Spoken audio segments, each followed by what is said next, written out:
আমি কিন্তু একদম খরচ ছাড়া এই ছাপ দেওয়ার কাজটা করে নিই।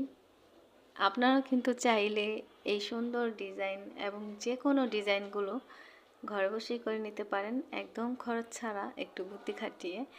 আজকের ভিডিওটি সম্পূর্ণ দেখবেন, এতে করে আপনার অনেক বেশি উপকার হতে পারে। হ্যালো গাইস, আসসালামু আলাইকুম, welcome back to my new video. সবার কি অবস্থা, কেমন আছেন? আশা করছি যে যেখান থেকে আমার আজকের ভিডিওটি দেখছেন সবাই অনেক বেশি ভালো আছেন। আজকে আবারও অর্ডারি একটা জামায় ছাপ দিয়ে নিব। এটার ওড়নার কাজ কিন্তু আমি অনেক দিন আগে থেকেই করছি, তবে আজকে একটু সময় পেয়েছি, ভাবলাম জামার কাজটা করে নিই। আমি কিন্তু এই রকম একটা ভিডিও অনেক আগে আপনাদের সাথে শেয়ার করেছিলাম। তখন তো এই যে এইরকম পলিতে আমি ডিজাইনটা উঠিয়ে নিয়েছিলাম। তো অনেক দিন আগের কথা, ডিজাইনটা মানে আমার কাছে আছে, তবে পলিটা কেমন যেন নষ্ট হয়ে গিয়েছে। তো ভাবলাম যেহেতু কোনো খরচ নাই, একটু কষ্ট করলেই ভালো একটা কিছু পাওয়া যাবে, তাই আবার নতুন করে ডিজাইনটা উঠিয়ে নিচ্ছি। আপনারা কিন্তু এই পলিটা ধরেন যে মার্কেট থেকে যখন আমরা থ্রি পিস আনি বা কোনো কিছু কিনে আনি, তখন কিন্তু এই পলিগুলো দিয়েই প্যাকিং করা থাকে। তো ওই নর্মাল পলিগুলো দিয়ে করে নিতে পারেন, কোনো সমস্যা নাই। তো যেহেতু ওড়নাতে ডিজাইনটা করা আছে, ভাবলাম এমনিতে আর্ট না করে ওড়নার উপরে রেখে যদি আর্টটা করি তাহলে সুন্দর হবে, সমান হবে ফুলগুলো। তো এখানে আমি ওড়নার উপরে রেখে আগে আর্ট করে নিচ্ছি। আপনি কিন্তু চাইলে যে কোনো ডিজাইন এইভাবে উঠিয়ে করে নিতে পারবেন। এই ডিজাইনগুলো কিন্তু সাধারণত ট্যাচিং পেপার দিয়ে করে থাকে। তো আমি আসলে ট্যাচিং পেপার আনিনি, আমার আনা হয়নি। আমার যদি প্রয়োজন পড়ে তাহলে আমি এই পলিগুলো দিয়েই করে নিই। আর এই রকম পলিগুলো যদি আমি মানে দেখি তাহলে যত্ন করে রেখে দেই, তারপরে এই পলি দিয়ে আমি কাজগুলো করে নিই। তো ডিজাইনটা তো উঠানো হয়ে গেল, এখন আমি এটাকে ফুটা করে নিব। আসলে এটা ফুটা করার জন্য আপনি কিন্তু একটু মোটা সাইজের সুই নেবেন, এতে করে কিন্তু ছাপ দেওয়ার সময় অনেক বেশি সুবিধা হবে, অনেক বেশি সহজেই কাপড়ের ছাপটা উঠে যাবে। তো এই যে দেখেন, আমি কিন্তু এখানে সুই দিয়ে মানে ছাপ দিয়ে এই ফুটা করে নিচ্ছি।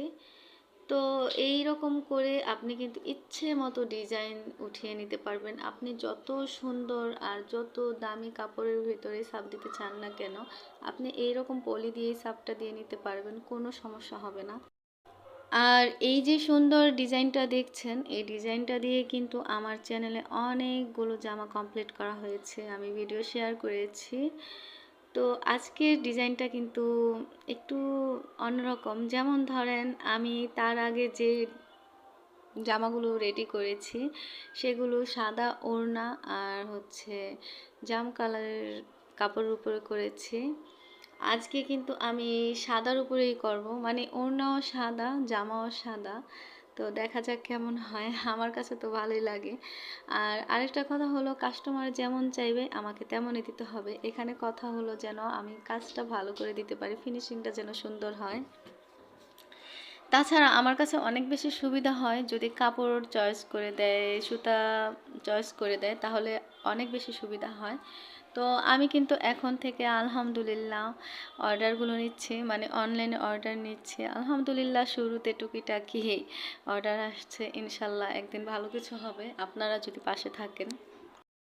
তো আপনারা তো দেখলেন আমি এখানে ডিজাইনটা উঠিয়ে নিলাম, তারপর সুই দিয়ে ফুটা করে নিলাম। এখন হচ্ছে আমি জামার মাপটাও দিয়ে নিয়েছি।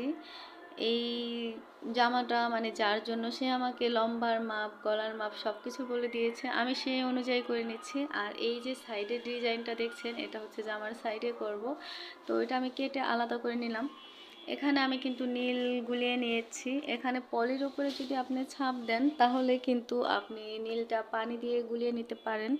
আর আপনাদেরকে আরও একটি কথা বলে দিই, আপনি যদি ট্যাচিং পেপারের উপরে ছাপ দেন তাহলে কিন্তু পানি দিয়ে গুলালে হবে না, তাহলে সেটাতে ট্যাচিং পেপারটা ছিঁড়ে যাবে, সেটা আপনার কেরোসিন দিয়ে গুলাতে হবে। আর এই যে আজকে যে জামাটা মানে ছাপ দিচ্ছি, আগে যে জামাটা আমি কমপ্লিট করেছিলাম ওইটাতে কিন্তু হাতায় ডিজাইন ছিল না। তো তো এই জামাটা যে নেবে, যে অর্ডার দিয়েছে, সে বলেছে আমি যেন হাতায় একটু কাজ করে দিই। তো ভাবলাম যে কাস্টমার যেমন চায় ওই রকম করে দিলে হয়তোবা আমার একটু সময় বেশি লাগবে, কিন্তু এটা তো উচিত, কারণ কাজের ক্ষেত্রে এটা আমার করতেই হবে, এতে আমারই ভালো হবে। তো এই যে দেখেন কত সহজেই কিন্তু ডিজাইনটা আমি উঠিয়ে নিলাম, একদম সহজ। তাহলে বলেন কেন ট্যাচিং পেপার আনতে হবে টাকা খরচ করে? আপনি কিন্তু টাকা ছাড়াই, খরচ ছাড়াই এই রকম সুন্দর ডিজাইন এবং যে কোনো ডিজাইন যে কোনো কাপড়ের উপরে করে নিতে পারেন, খুব সহজে আর সুন্দরভাবে হয়ে যাবে। আর আপনাদের যদি আরও কিছু জানার থাকে তাহলে অবশ্যই কমেন্টের মাধ্যমে জানাবেন। আর কেমন লাগলো ভিডিওটি? যদি ভালো লেগে যায় তাহলে একটি লাইক দিতে ভুলবেন না। আপনার একটি লাইক আমার ভিডিওটি শেয়ারের কাজ করে। আর আপনি যদি আমার চ্যানেলে নতুন হয়ে থাকেন চাইলেই চ্যানেলটিকে সাবস্ক্রাইব করে নিতে পারেন। আর আপনি যদি অলরেডি এই কাজটি করে থেকে থাকেন তাহলে আপনাকে জানাই অসংখ্য ধন্যবাদ। আর এই যে দেখেন এটা হচ্ছে হাতার ডিজাইনটা, একটা করে ফুল দিয়ে সিম্পলভাবে ডিজাইনটা করে নিয়েছি। এখন আমি এটাকে একটু মেলে রাখবো, এতে করে নীলটা শুকিয়ে যাবে, আর শুকিয়ে গেলে ডিজাইনটা একদম সুন্দর থাকবে আর সেলাই করতে অনেক বেশি সুবিধা হবে। আমি কিন্তু ভিডিওর একেবারে শেষে চলে এসেছি, তাই বিদায় নিতে হবে। আবার নতুন কোনো ভিডিও নিয়ে চলে আসবো। সে পর্যন্ত সবাই ভালো থাকবেন, সুস্থ থাকবেন। আল্লাহ হাফেজ, আসসালামু আলাইকুম।